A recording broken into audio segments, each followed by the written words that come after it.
from nothing to six figures, that initial stage requires time, sacrifice, discipline, sleepless nights, arguments. Those are the things that I start looking for in the way people talk about how long their time frame is. That's one big thing. Stop consuming social media, because what you're doing is becoming a carbon copy of everyone else. Take the best bits from multiple people and apply it to you authentically yourself. I believe in the 5 pillars. Mindset. Money is nothing more than a tool to make more money. Be around good communities. Pay if you've got the money to be part of a good community. And anyone that doesn't have that is missing a piece. Hey guys, welcome to today's podcast episode. Today we're joined with Mr. Elliot Wise. Guys, for people that don't know too much about who you are, what you do, could you give us a quick intro? I know you're a man of many talents. Drug dealer, porn star, man of mystery. No, I suppose call me an entrepreneur. Web design was my first business. Absolutely loved it. 13 years old, set up a business, wanted to be the man, didn't want to work for anyone else, and started building websites on Microsoft Front Page. Big geek, massive geek. Moved into e-commerce at 16, 17 years old, scaled that up to £1 million business. I was a millionaire by the time I was 19. Then marketing agency, been into real estate, consultancy, import. What else have we got on there? Artificial intelligence agencies now, aesthetics businesses, now some manufacturing companies as well. So lots of different things. But basically, if you were to ask me what I do and who I am, I love business. I love growing business and like helping people grow their business now. And that's ultimately, I suppose, the best way to describe me. Entrepreneur, through and through. And I know on the topic of entrepreneurship, do you ever have this where you look at someone and you know, like, do you think entrepreneurship's a big topic at the moment? Do you think there's certain people that are cut out, like, for entrepreneurship, or do you think? Entrepreneurship is like the vogue thing at the moment. Everyone wants to be an entrepreneur. Yeah. Motherfucker, you don't, right? There's most people, so look at my lifestyle. I drive around in a Rolls Royce, Lamborghinis, G-Wagons. I live in a mansion, I manor house, whatever you want to call it. I have penthouses, this, that, and the other. But what you don't see is the time, effort, drive, blood, tears, sweat to get to that point. Every single day I'm working. Every single night I'm working. When I'm sleeping, I'm working. I love it, but it is intense. It is very intense. And I spoke to you off camera before we came on, right? Scaling a business from nothing to six figures, that initial stage requires time, sacrifice, discipline, sleepless nights, arguments, finding a lot about yourself out. And it does take a certain type of person to want to be an entrepreneur. When I say entrepreneur, I'm not saying a manager in a business, because a lot of people do that as well. They'll manage a business. I'm talking about building a business up from the ground up and getting it to a point where it's running itself. Managing people, managing problems. As an entrepreneur, you firefight every day. That's your job. You literally get all the big steamy problems dumped on your desk, and someone then goes, Elliot, deal with those because they've raised to the top of the chain, and you have to deal with this shit every day. So I wake up every day and I'm like, right, how much big steamy pile of turds do I have to deal with today? And that's literally my life. Now, I can tell within 5 minutes of talking to someone whether or not they're cut out to be an entrepreneur. And it's not for everybody. You can run small businesses, that's different. I think let's make a definition here. An entrepreneur is someone that builds a business to a vision, and they love the idea of building something that is self-sustainable. The idea of being an entrepreneur is that you can build a business that doesn't require the person that set it up. The entrepreneur can pull himself out of it, and then he moves on to the next project. Whereas a business owner or manager is someone that can build a small business and they run the business. They're still trading time for money within the business, and it's very much predicated on that person running it. That's different. That's not an entrepreneur. That's a business manager, business operations manager, business owner, not an entrepreneur. You mentioned you can tell very quickly. Mm-hmm. What's the stuff you can tell? What are the red flags? Basically resourcefulness, straight away. From the terminology that I hear people using and the way they speak and act, straight away. So, as I said, as an entrepreneur, we're dealt with big fires every day. And when you get those fires, the first thing you look at is go, I have absolutely no clue how the hell I'm going to put this thing out, but I'm going to find out how. That's an entrepreneur. Whereas everyone else goes, ooh, no idea. Either I'm going to ignore that fire and let it burn, or I'm going to try and pass it on to someone else. And the resourcefulness is a massive indicator of someone's ability to be an entrepreneur. Their grit and determination, and also their ability to talk about doing reps without seeing results for long periods of time.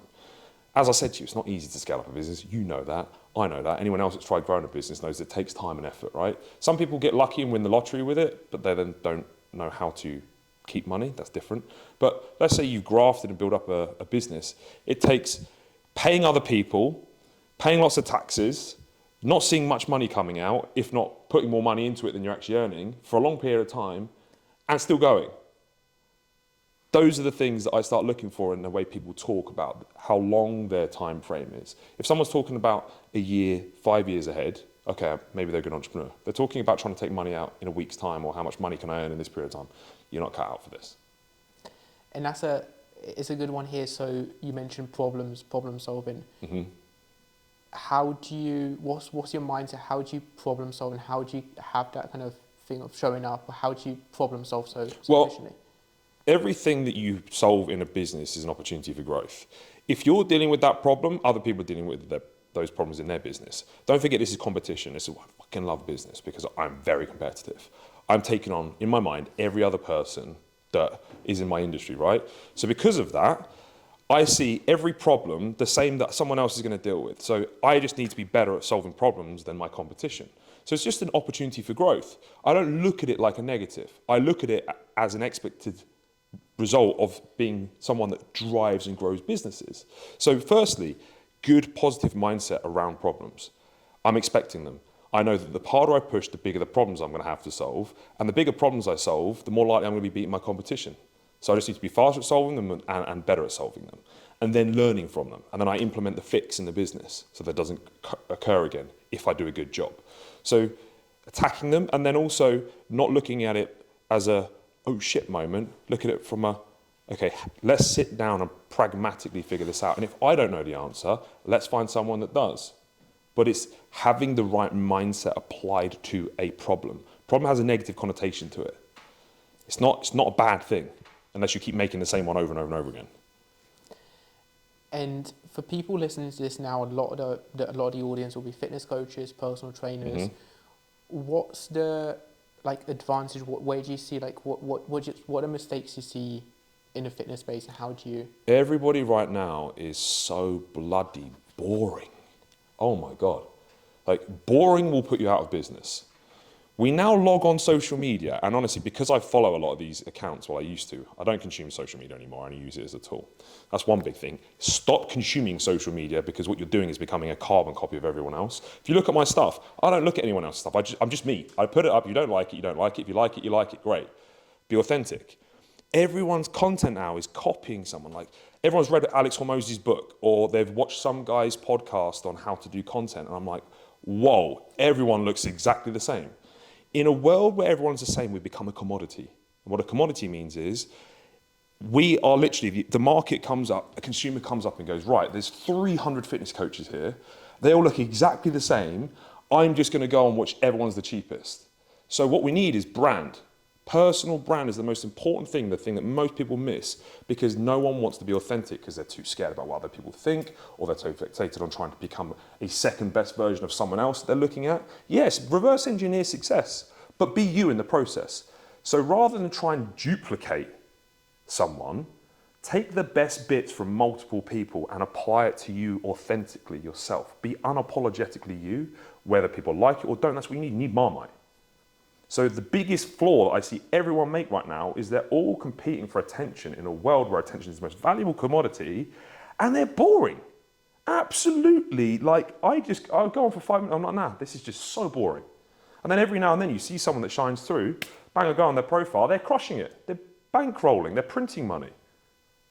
Just be you. Did you ever have that mindset with social media, with content? I see in this, my opinion, people can feel like, I don't want to get rejected. I don't want people to leave a bad comment about. Yeah, that comes from an inner confidence, right? So that comes with age. I was bad for this.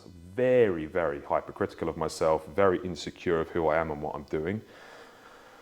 I used to worry about what other people think.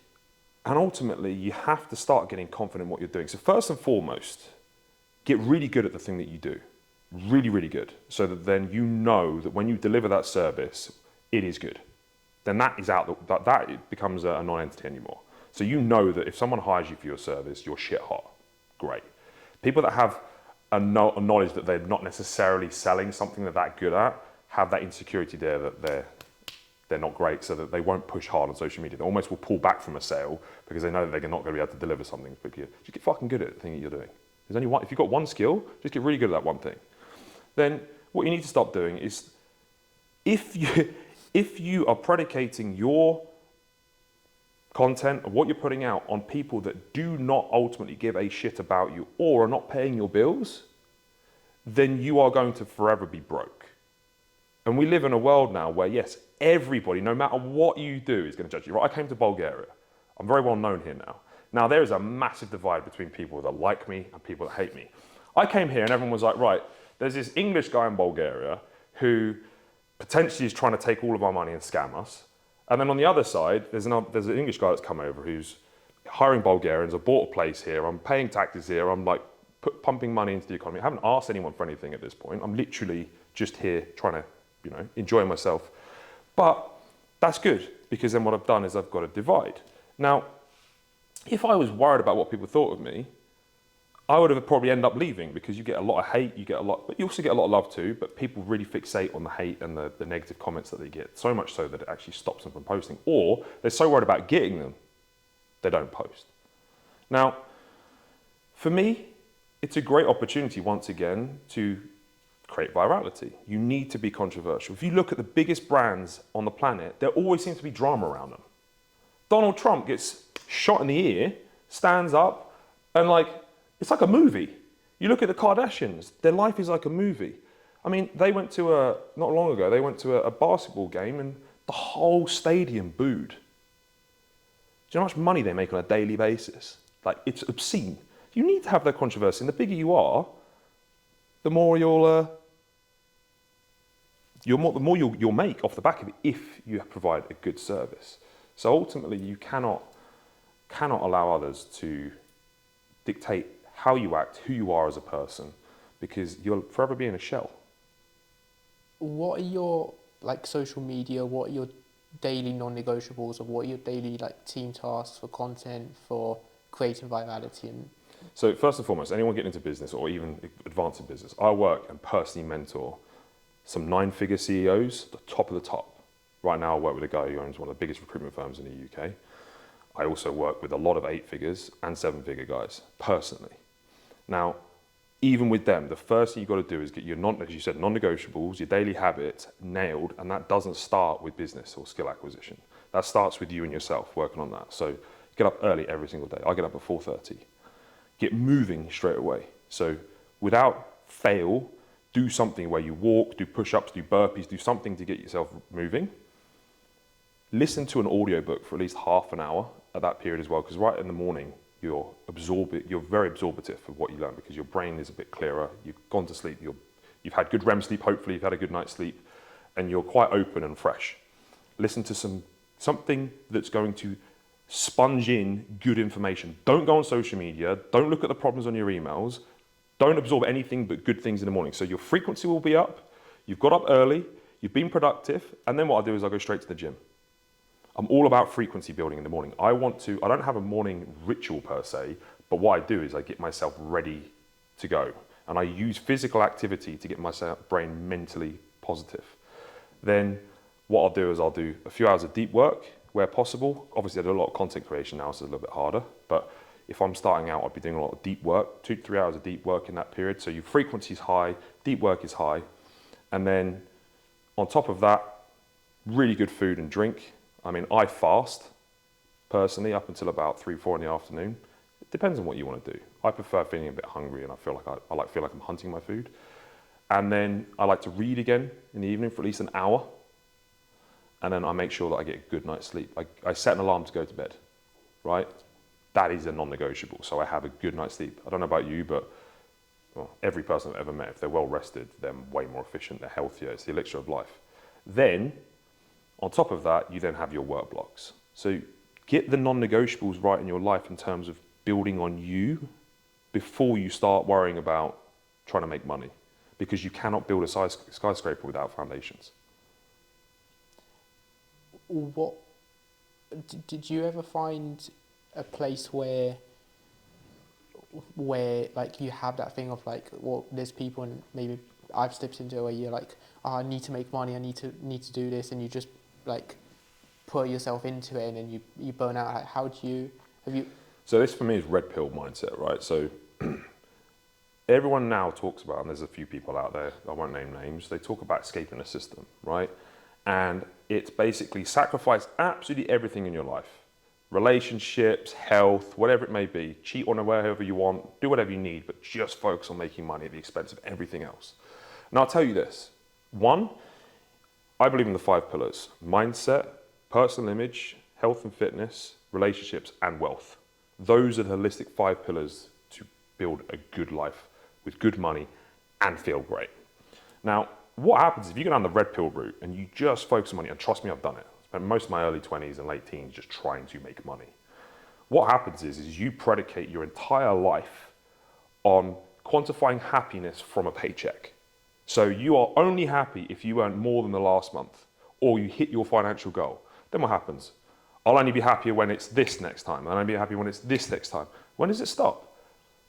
It's very empty. And then what you do is, as you're pushing harder and harder and harder, you then start neglecting your relationships. So your relationships with your girlfriend, your relationships with your parents, brothers, sisters, whoever it may be, work, even in your employees, starts to degrade because all you're focused on is that. And your whole identity and self-worth is dictated by what's in your bank. And trust me, like I said, I work with some very, very wealthy people, and they come to me saying, Elliot, money isn't the problem anymore, but my life is fucked because I spent my entire life building this empire at the expense of everything else. And I'm out of shape, I'm lonely, like my mindset's absolutely fucked, I'm taking drink, drugs, and alcohol to try and get through the day, but I've got all the money in the world. But I love making money. Money's fantastic because if you have money and you have great relationships and you have good health and you have a great mindset and you look fucking fantastic, it's like a catalyst for feeling absolutely incredible. Have a ton of money with those things intact, you'll live in the best life ever. That's me. I'm out in Bulgaria, I have an amazing wife, I have kids, I drive around in supercars, I have nice houses, I wake up every single day, my team's positive, everyone's winning, everyone I speak the phone up to is positive, they're all trying to help one another. It's brilliant. So if you're purely focused on just making money, you're missing a major component. But get good at making money, but not at the expense of everything else. Use money to fuel the rest of your life. It's like men that get into the gym, because a lot of people, fitness guys are here, right? We all did this. We got into the gym because we want to meet girls and we want to look more confident, we want to show off to our mates. So what we do, we start going to the gym and you go on nights out and you're having a couple of drinks and you're wearing your nice tight top and you feel fucking fantastic about it. Then you get some validation.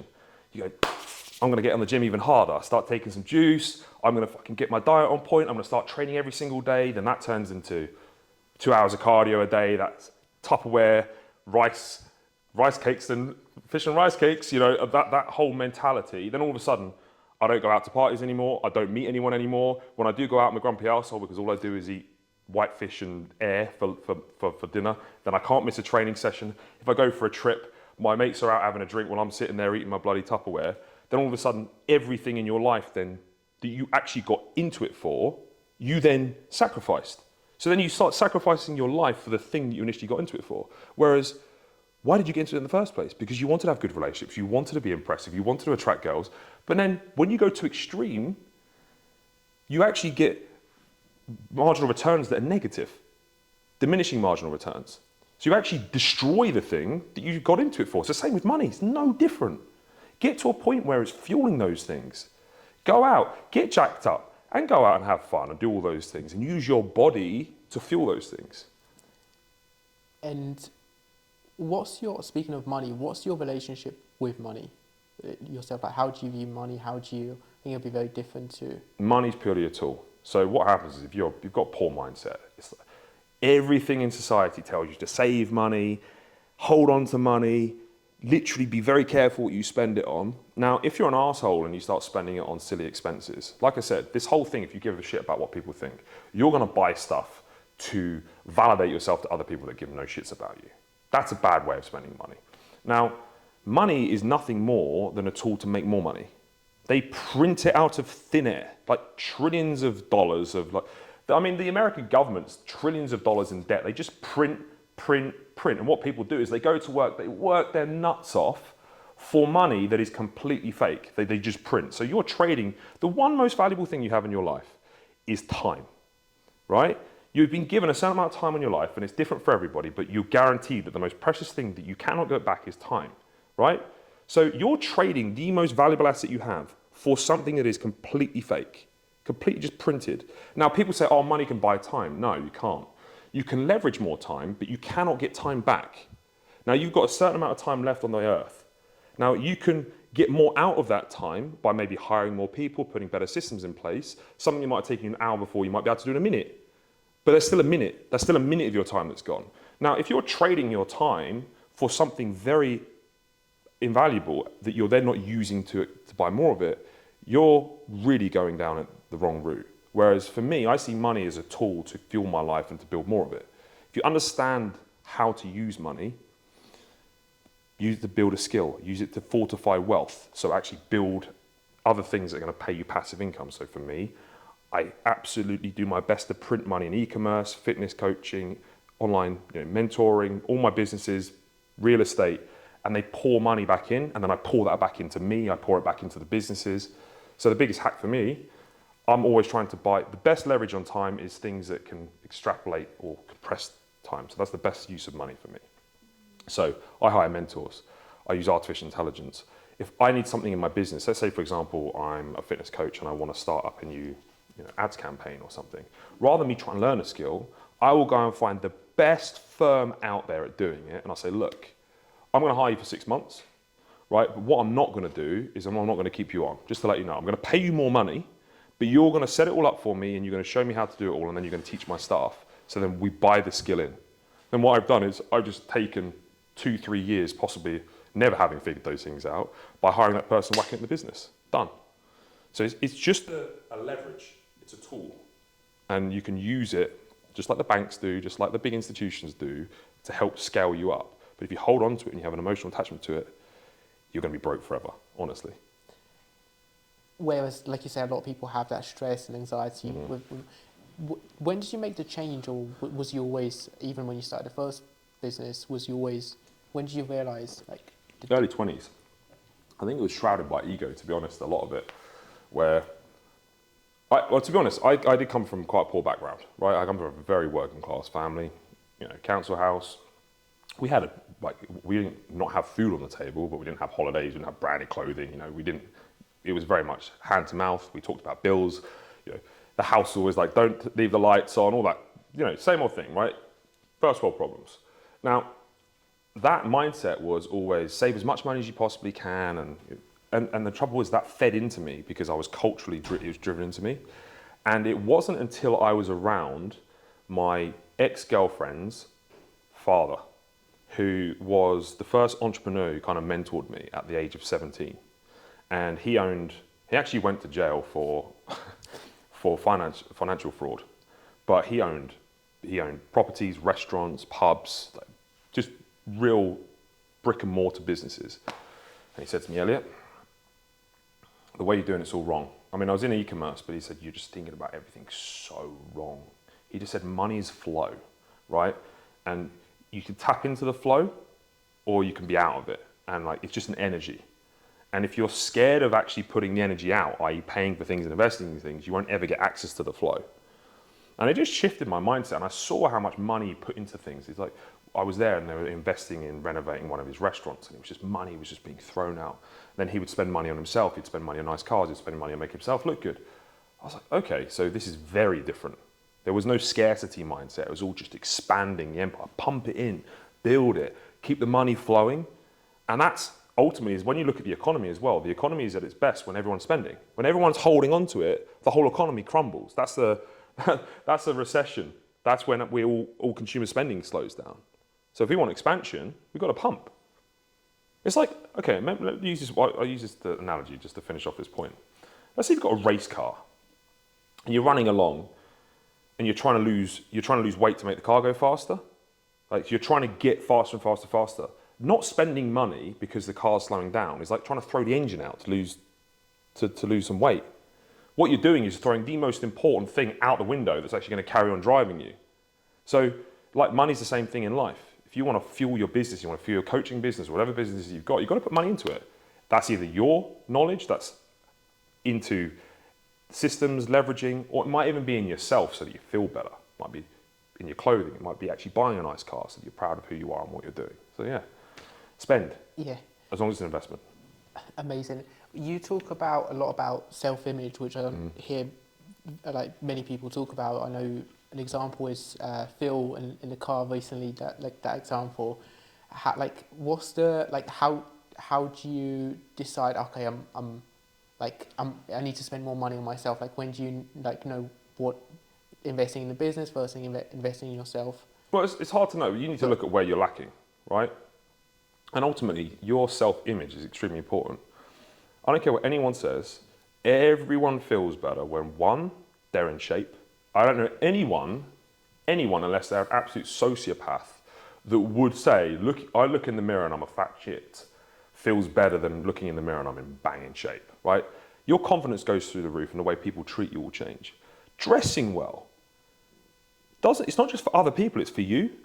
Those things are really important, because if you feel like the man that's deserving of the life that you want, you will act in a way that you're deserving of that. If you're dressing like someone that isn't deserving of that, subconsciously you're going to make decisions, you're going to act in a certain way that's in accordance with someone that doesn't deserve that lifestyle. And as a result, the actions you take will be ones that actually pull you away from that life. So self-image is one of the first things to get right before you even start looking at all the other things. As I said, the non-negotiables, the foundation of which you build upon, are super important, because if they are rocky at all, you will not be able to build a big structure. You'll not be able to build a big empire. Ultimately, that's it.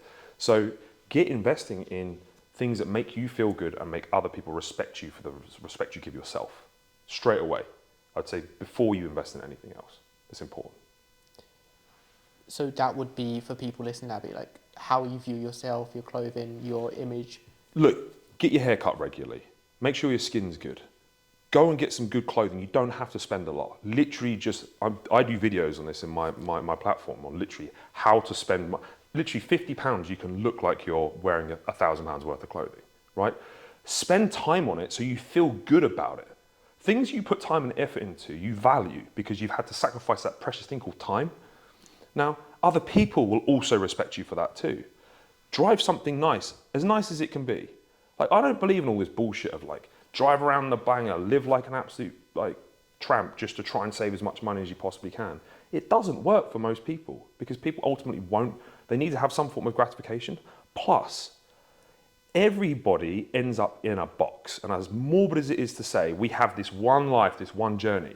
And when you're young and you're feeling good and you're on top of life, why would you sacrifice some of the nice things just because you want to make a few extra quid in the future? I'm not talking about bankrupting yourself or doing something stupid, but I'm saying allocate some of your money to having a nice car, getting some nice clothing. If you can get tailored suits, get some tailored suits. Go to the gym, get your hair cut regularly, feel fucking good about yourself, because ultimately, being a 70, 80-year-old man with a nice car probably isn't going to feel the same as being a 23-year-old with a nice car. And honestly, it does give you motivation, it does give you drive, it does make you proud of what you've got. It does also financially stress you a little bit, so you have to go out and earn a bit more money. It's always worked for me. Yeah, having that confidence to back yourself. Your like brand image, your content is all very congruent, very clear. Mm-hmm. What's the thought process in terms of making it so congruent? Is it just not viewing social media? How do you go about? Personal branding is extremely, especially using Instagram. Instagram is the most important platform to be very congruent with your branding. But if you are now trying to build a digital business, you need to look at your personal brand like the most important thing that you're doing. It is going to be the fuel to your fire. It's going to absolutely expand and excel what you do. Now, people still see it like an afterthought. Like, oh, I'm just going to throw some posts up. Oh, I need to do an Instagram post today. Oh, I'm just going to adjust my bio today. Motherfucker, this thing is your business. This is the thing that drives your revenue. It drives your awareness. It's what you're saying about yourself to everyone that comes to your shop effectively. It's your image. It's the lens of which other people perceive you to be. They don't actually meet you, they meet your Instagram profile. So what you put on there is extremely important. If you want to drive compulsion to follow and then potentially buy from you in the future, you have to be on the money. I literally treat it like I'm running for presidency. I have a big team. We have over 60 people that now handle my content. We have affiliate marketers, we have PR people, we have editors, we have videographers, we have the top business management team of systems. We're looking at everything we do. And I literally treat it like I'm Donald Trump running for presidency. We're looking at, effectively, what color tie am I wearing? What pieces of content are we putting out today? Is the branding on point? Are we using the right terminology? What are people saying about us? Which is getting more views? Okay, is it getting more views, but is it in line with what we're trying to push out? How are we driving people into our content funnel? Because it's not just about raising awareness, it's also about driving through to a funnel to trust and then buy from you. Everything, the colors you use, the cadence, the frequency which you're posting, everything needs to be analyzed and then documented and adjusted like a machine. I work with guys now that I said are doing 8 figures, and I've taken them from 6 to 8 figures because I have a system where I will sit down, I'll look at what you're wearing. I have a stylist. With my top level mentees, I get my stylist on. My stylist will look at what I'm wearing and he will critique me. He'll say, don't wear that again. That's too tight. That's too bright. You didn't look powerful enough. Your hair's too soft. You need to be more angular. And we go through that as well. Everything to the fine detail. And then the content you're putting out gets chopped up and then everything's looked at. So it is like a military operation. And if you're serious about getting to that point, that's exactly what I do with my 7, 8 figure coaches. I've got a guy at the moment, Mathias. He started with me properly in January. I mentored him before, but when I've taken him through my blueprint, he was doing 6K a month in January. Last month, he took 160,000 euros, right? 160,000 euros. And that was purely because we absolutely nailed his personal brand, his messaging, and then aligned it to a very basic funnel and service that people bought into because they aligned with the messaging and who he is as a person. People buy people, and your brand is the thing that makes people trust you or distrust you. Or it will be something that completely just makes you like a ghost of the rest of social media because you are not seen, because you are not doing a good job. What's the stuff you look for in terms of building out a personal brand? Like, what's the like making it congruent in terms of like step by step? So you look for colors and stuff like that, but how do you decide who to go after? So you need to figure out who your target market is, but also who you are as a person. So the first thing I want to figure out is who you are, because ultimately it needs to be authentic, and I need to basically build a brand around caricaturing the things that people will buy into you. So it's not about trying to force you into a mold, it's about trying to mold you into the thing that these people want to be like. You need to become, a brand is somebody that someone wants to align with or is influenced by. Now, if you're not influential in any form, no one's ever going to buy from you. Influence is the ability to say something or do something and have people want to take action from it, okay? Now, if people aren't buying into you because your messaging is off or you're not doing something right, you ultimately lose a sale. Now, you're trying to be a carbon copy of someone else is a really easy way to not be authentic and have this message not aligned, and people will just leave. But it doesn't necessarily mean you have to be some alpha male that's driving around in supercars. It can be you just being authentically you, talking about your story, and people buy into that. No, so that's the first thing I do is, okay, what are the amazing attributes that you have that we want to amplify and excel? Then from there, okay, how do we want to be perceived to the target market? Do we want to be powerful? Do we want to be soft? What problem are we solving for them? Then I'll pick colors based off that. I'll pick the clothing based off that. I'll make sure that you feel confident in what it is that you're doing. And then I'll align a message and also some form of ideology or symbol that we can attach to it so that then it becomes very recognizable. So for me, green pill, the way I wear my hair, I have this flick on purpose. I do certain things so that everything is on point so when you see me, like for example, you take Alex Hormozy. You see a snapshot of that guy, you notice him immediately. He's always in a vest, he's always in a cap, he's always got his nose bridge on, he's always got his unkept hair. Yes, I don't like that image, but you notice him immediately. Super important. So we then craft you in a way that you then become authentic, but also noticeable. And then we start looking at viral content off the back of it. Once that's really aligned, then we drive, and then test and reiterate. And that's like what you said at the beginning as well. So much of the fitness space is the same kind of messaging, same kind of... Well, look, mate, I think what's happened is we now live in a world where there's a ton of mentors and a ton of information and people buying into people that, one, ultimately don't understand actually how to build businesses. Most of the mentors or people giving advice actually never built businesses. They might have built a fitness channel off their own back, but never actually figured out why that actually worked. It might be that they actually stumbled on a personal brand or they're an influencer, and they try to give other people advice, but they don't understand the nuances of actually scaling up a business. Whereas like, I look at everything personally because it's not a carbon copy thing. Everything has to, the systems are the same, but who you are and what your personal brand is different. If we don't get that right, I could try and take your personal brand and plug it into a great system. Yeah, there's people who have fantastic systems, but they don't ever get the leads. That's always a problem. It's lead gen. It's because they don't get the front end right. And you have to nail that. And that's the one thing I focus on with everybody. You have to become the person that you admire and respect so that other people will buy into who you are. And then you amplify that online through the attributes that you've got, figuring out the platforms. It's blueprintable. I have a blueprint for it.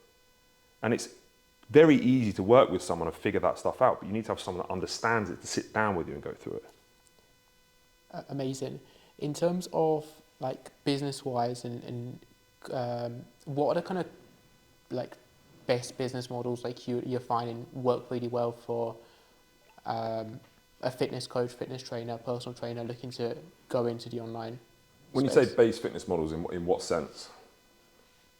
I guess like would you go group coaching? Would you see that work? Or? Okay, the actual systems and fulfillment end. Yeah. So straight off the bat, unless you do have a big personal brand at this point, stay away from low ticket. Like really low ticket, people try and build communities and Facebook groups and stuff like that. It's just as hard to sell something for £20 as it is to sell something for £999. I promise you that. In fact, it's probably easier to sell something for £999. The same amount of effort has to go in. The people that would actually pay £999 are actually better caliber of people and actually have money. Where you're trying to sell something for £20, you have massively high expectations. You then have limited reach, and it's a real difficult place to get into. So if you've got huge personal brand or paid advertising, then great. The community is a really good funnel. But what I'd advise is to start with, if you're starting out, is this for people starting out predominantly? Yeah, they might be on the gym floor. Okay, right. Go super over the top with the customer service you put in. So don't do group stuff, do one-to-one. While you're building out your fulfillment and service, you need to get really good at what you do, and you also need to get really great testimonials. So over-deliver to start with. So make sure that everything is one-to-one. Make sure that you really make that person feel super special. You deliver the service you're trying to sell them, and you over-provide and get the best results you possibly can. So that your brand, from a validative standpoint, accelerates. Don't try and shortchange people, especially at the beginning when you don't have validation. Unless you've got 100 people, 150 people that will sit there and say, this guy is the best coach on the planet, just listen to what he says because he's incredible. You're not at a point where you can be leveraging your brand to start doing all this group coaching nonsense. Get to a point where that is the case, and then you can put people into group coaching. Then you can start building out communities. So then what I would say is start with one system, which is one-to-one, very intensive, very much over-delivering. As you get decent business and you actually start making some money, get that up to 10K, get up to 10, 15K, which is very easy to do on a one-to-one basis if you're good at what you do and you know how to market. Then when you're at 10, 15K, you can then start investing in someone to help you run group calls, communities. Hire members of staff, build those out, start investing in paid marketing, start putting more money into your personal brand, and then you can start firing into more time-leveraged services, which will be potentially group coaching, which is fantastic, where maybe you don't have the one-to-one check-ins, you might have level 2, level 3. Level 2 might be group, which is maybe one group call a week. That might be personalized diet and training plans. That might be a small community that you attach to it. And then from there, you can go down to level 1, which would be a big community. It might be a Telegram group, it might be a Kahunas group, it might be a Facebook group where someone might pay you very low ticket or might even be free. And then what you do is you put sales funnels in to then start acquiring people up the funnel. And then you also have other funnels where people are going straight into the level 2, level 3. And then ultimately build that out. But until you're earning at least 6 figures, just keep it simple, stupid. Just keep it simple. Use yourself, build your personal brand up, and then scale it out. Yeah, so one like you say, one channel, one funnel, and then keep it simple, man. Everyone's trying to overcomplicate. And what happens is they go, right, I've done all this stuff. This mentor's told me this, that, and the other. Great, but I'm still skint. That's because your personal brand and your messaging is all off, and your services are probably really overcomplicated. You come through some weird link tree, or it's like really convoluted, and people go, what does this person do? How do they solve this problem? Their messaging's a bit off, and I don't really understand their videos because they're actually preaching about something they don't even know about. Like, you've probably got people, I've seen people doing complex coaching, they've never actually competed themselves, or have never actually prepped anyone to do a competition, so they have no clue. Get good at the thing first, so that when you're talking, it's coming from experience. Humans are the best bullshit sniffers. They can smell it a mile off. If you're talking about something you have no idea about, they have no clue. I mean, I could sit here with lots of gurus, and we could talk about how we do things, and you'll see that I know exactly what I'm doing, because I'll literally get out my phone, I'll show you my systems and my funnels and what I do. I'm literally managing, for my personal brand, over 60 people. We've got Telegram groups, we've got Excel spreadsheets, we've got meetings and systems put in place. We've got literally a whole systems around it. So when I'm talking about it, I can tell you the exact minutiae details, and then also the people I've done it with. So just be very careful, but ultimately, start simple and then build out. One thing, and one quote you need to nail into your head: simplicity scales, chaos fails. You cannot scale chaos. You cannot scale chaos. It'll break. And if you're trying to jump from one thing to the other because the leads aren't coming through, it's not necessarily the system. If it's a nice simple system, it might be that your messaging slightly off, it might be that your service is slightly off, something might be slightly off, but there is no reason if you're offering one-to-one coaching, you shouldn't be doing 10K a month. It's blueprintable. I know exactly what to do and how to do it. So I've done it over and over again for literally thousands of people now. Literally thousands of people now. So I know what it is. So don't blame the system or everything else, and don't try and keep reinventing these crazy new things or keep jumping from person to person. Just figure the basics out and scale those out. What would you say, you touched on this as well a little bit, but what would you say people listening, they're like, Elliot, I have imposter syndrome, I don't want to, I have imposter syndrome, how would you? Imposter syndrome comes from, like, obviously a lack of confidence in yourself. Now, from a coaching perspective, most people that I've seen have imposter syndrome haven't got results and don't trust their service. So if that's the case, go and get yourself a bit more educated and start taking people on for free that aren't actually going to pay you, and you're not going to feel guilty about it, until you get to a point where you're like, if you pay me, I'm going to be so bloody good, you're underpaying me for my service. So you were so behind what it is that you offer.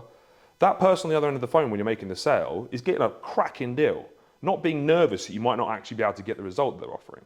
Now, when I speak to people, I only have like a few spaces to work with me.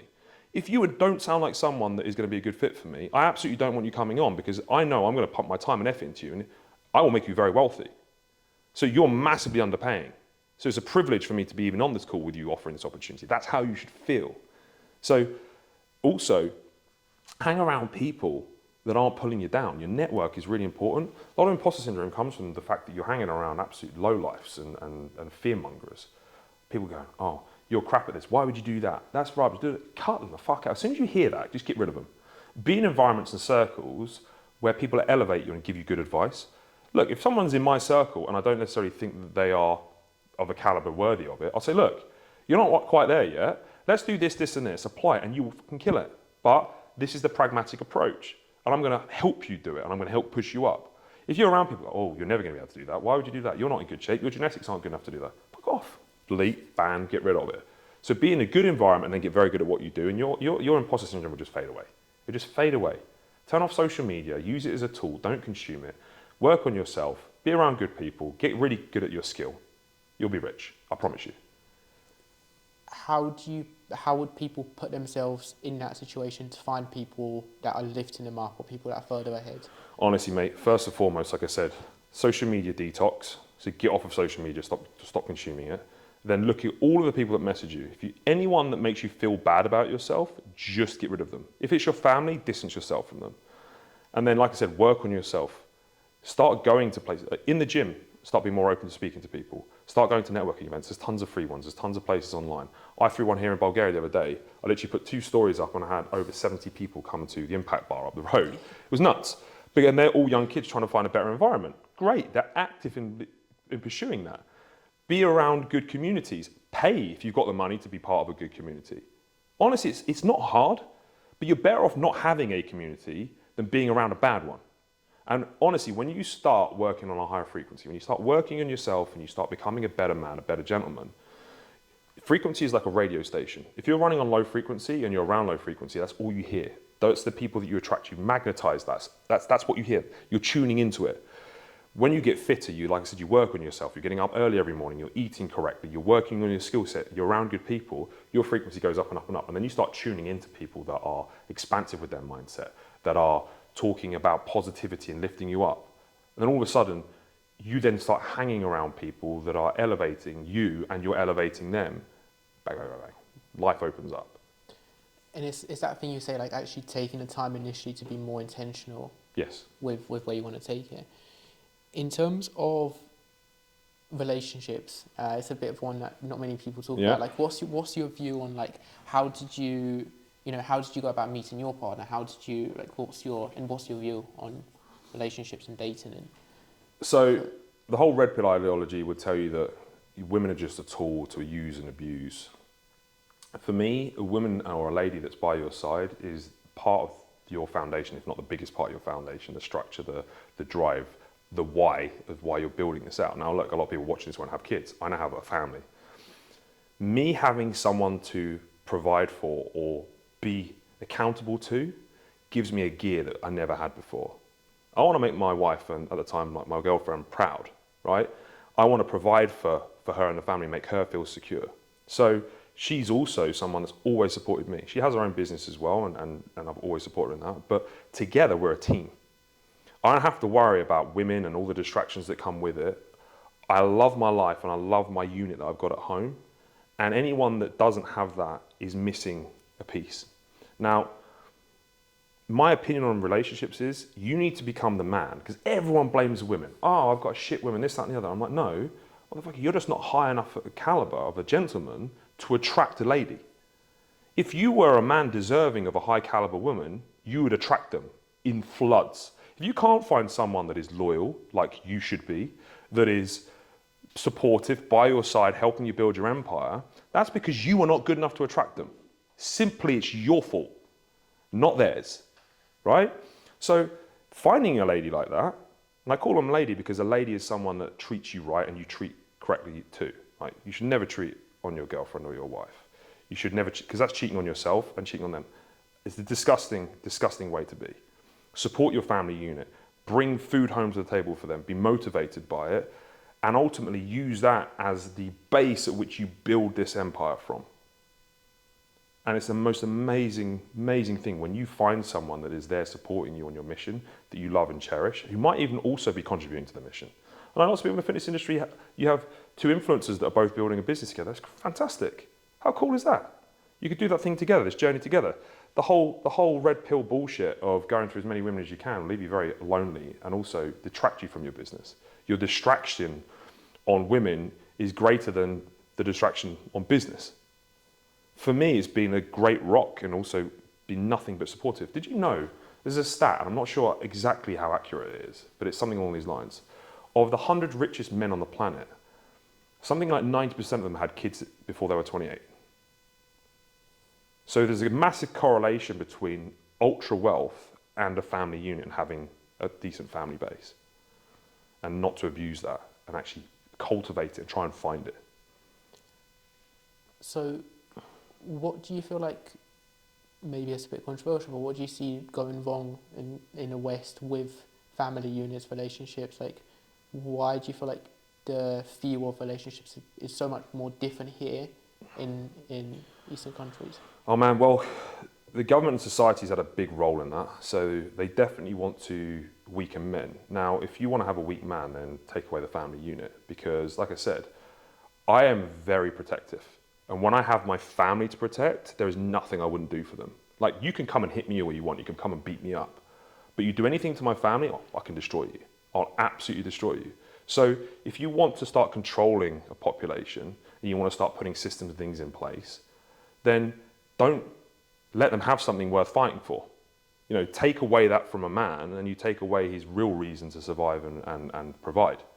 So therefore, they're much more willing to just accept whatever's coming. And because of that family unit being taken away, the only thing you've got is selfishness. So then you get into this hole of just giving a shit about yourself and nobody else. And then that's why I said this whole perpetual cycle of just chasing money, just abusing and using women as tools.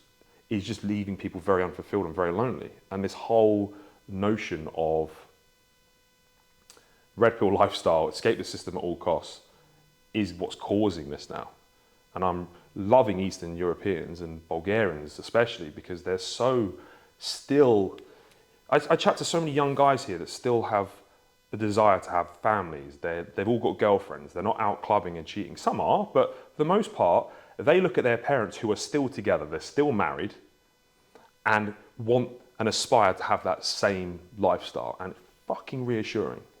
So what I'm going to do is I'm going to make a shitload of Bulgarians extremely successful. I'm going to really help people here become successful and build off of that foundation, and then show the West just how powerful it is. Because the Eastern Europeans, mate, they're coming up because they have that family unit still, that drive. It's going to be scary when they come up against the West because they will destroy them. They will absolutely destroy them because they've got so much more to fight for. They're so much more independent. They're so much more driven, so much more hungry, so much more patriotic, caring, loyal, value-based. Why do you feel like that, like from a patriarchy perspective as well? Why do you feel like that's so frowned upon in like the West, for example, when it's, you know, it's a bit of a controversial and you don't want to speak about the values of England, you don't want to... No, so I'm very patriotic. I loved England, and I still love England because it's like at one point, mate, we're this tiny little island where the British Empire controlled most of the world. Like, we were one little island, the English, we went out and just conquered. We were fucking boss level, like seriously boss level. And then over time, we got complacent because life got comfortable, and then the system got really rich, and then you had these guys at the top that want to take more control, and then they have to start reversing that whole, you know, that alpha male that they actually had to pump up to go out and take over the world. They can't have that anymore because that's a problem if we want to make change or whatever else. We can't have that same ideology. So let's strip out the family unit. Let's make everyone weaker, more feminine, and then let's ultimately start giving more control. Now, when you do that, and then you feed the system full of news and fear about how bad the economy is, how bad the weather is, how bad this and that is, what you do is you then start to erode the love for the place that you're in. So then you've got nothing to fight for. You've then just got these men walking around like zombies, thinking, well, women are useless, they're just tools. I'm struggling to make money because the economy's bad. Oh, you know, I haven't got anything. They're like zombies. They're just vegetables. And that's exactly where they want them. Because then you're weak, you're not dangerous anymore. So that patriarchy has been removed on purpose. Whereas here, it's still strong. And I love it. It fills me up. Yeah, amazing. So in terms of in terms of relationships as well, just bringing it back a touch, was not being the person to be in a relationship. What are the kind of non-negotiables for you relationships wise? If you are young Elliot, you're getting into dating, what are your non-negotiables to build that part of your life up? Straight away, you should be looking at how a woman is treating you at the time she meets you. So for example, if she's in another relationship and she's talking to you, that's an absolute no-go, right? Remember, you're not special, motherfucker, right? If you think that you're better than the guy she's dating and she's messaging you, she's going to do the same thing to you down the road. So that's a no-go. Someone that respects your time as much as you respect theirs. It's a very mutual thing. Relationship should be, if I show you a level of respect, I expect the same level of respect returned. Treat others as you expect to be treated, and if they treat you the same way, that's a good sign.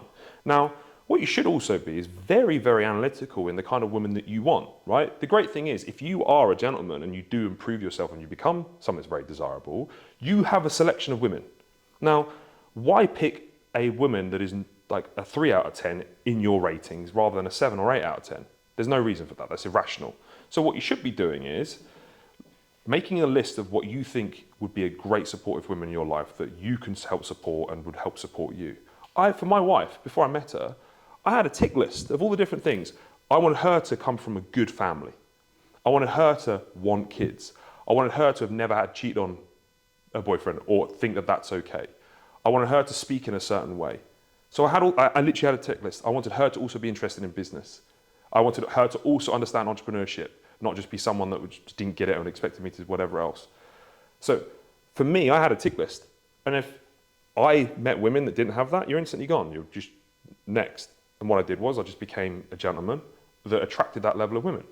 And it wasn't actually hard to find because I became the man deserving of that. And literally, you should be selfish on that. Stop listening to parents, stop listening to friends. Ultimately, you are the guy that has to live with that woman potentially for the rest of your life. Your parents don't, your friends don't. You have to be with that woman day in, day out. You have to listen to her, so you should not be listening to anyone else. It should be coming from you and what you think is good for you in your life. Be very selfish, because when you make that decision about the woman that you're going to marry, it is the most important decision you are ever going to make in terms of your future success. Because that woman can destroy you, that woman can break your heart, that woman can pull you away from building your empire. That has a lot of power. Or it can be the complete opposite. She can build you up. She can help you build a family. She can be there for you, loving you, supporting you, building the best foundation. You get it wrong, it's a shitstorm. Get it right, it's biblical. And like you say, so many of people are just going into it blind. Yeah. With companies, you've touched on loads of different things you're doing now. How are you leveraging within your company's AI? What are you using it for? Where do you see AI?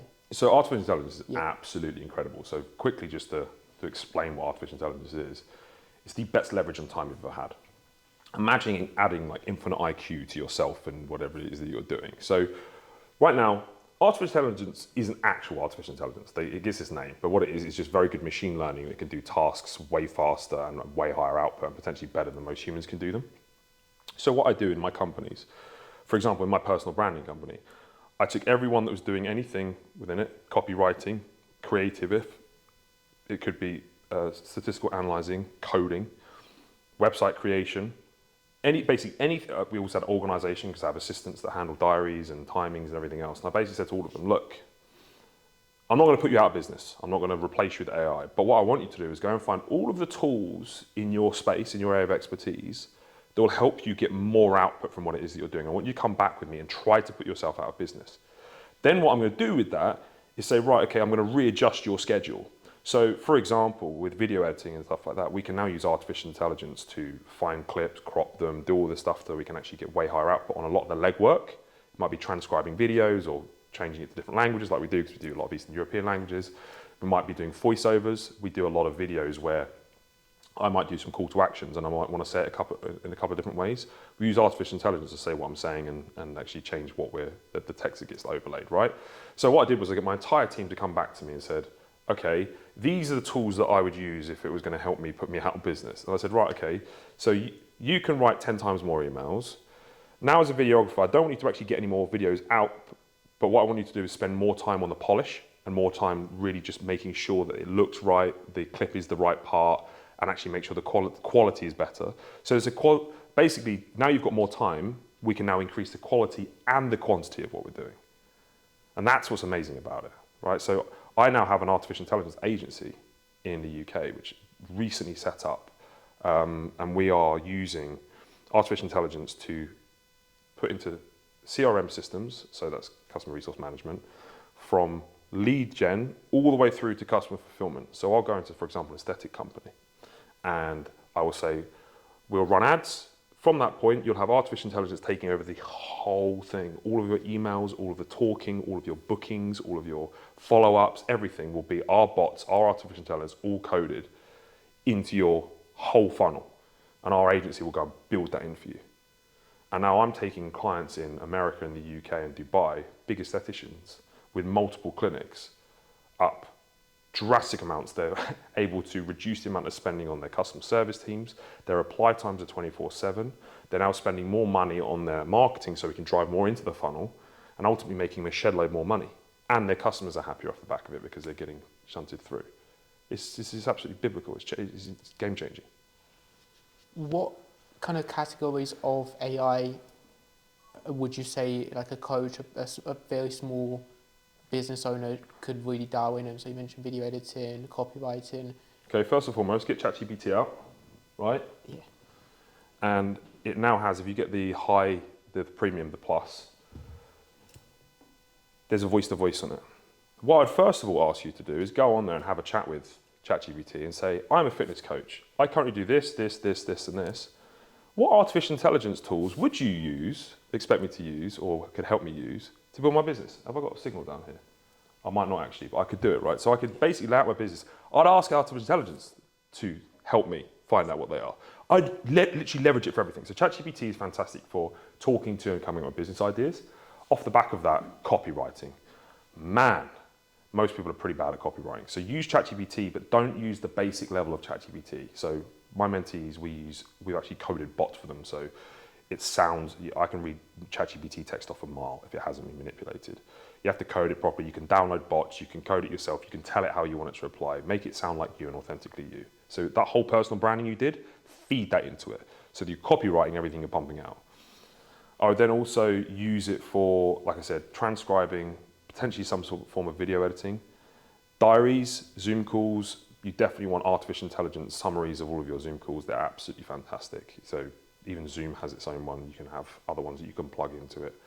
I would use it for image manipulation, and you can also use it for website creation and things like that. But to be honest, you really shouldn't need websites if you're a coach doing less than, I would say, 20, 30K a month. Like, you really don't need it. You can use basic funnels, and even then, it's still, I would say, probably not needed. But yeah, I would also then potentially use it for voiceovers. If you are doing lots of videos and you want to keep recording them, there's artificial intelligence that you can use now that will actually lip sync you and actually change what you're saying or overlay certain things. I still like manual creativity as well. So from a video editing perspective, while your personal brand is that important, do as much as you possibly can yourself with that, and just use the artificial intelligence to maybe like enhance some of your pictures, your images, implement things onto your images and things like that.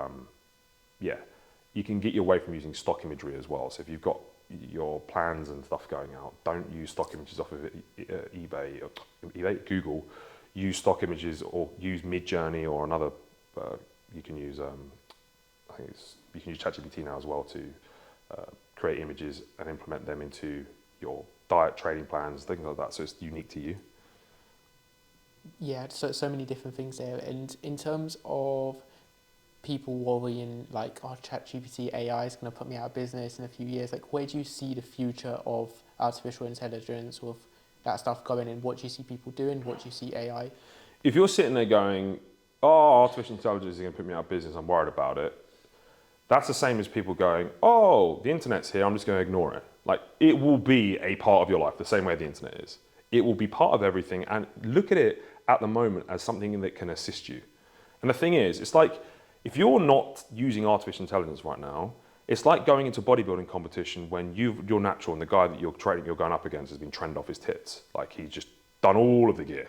Because that's artificial intelligence, is leveraging what you can do on your own.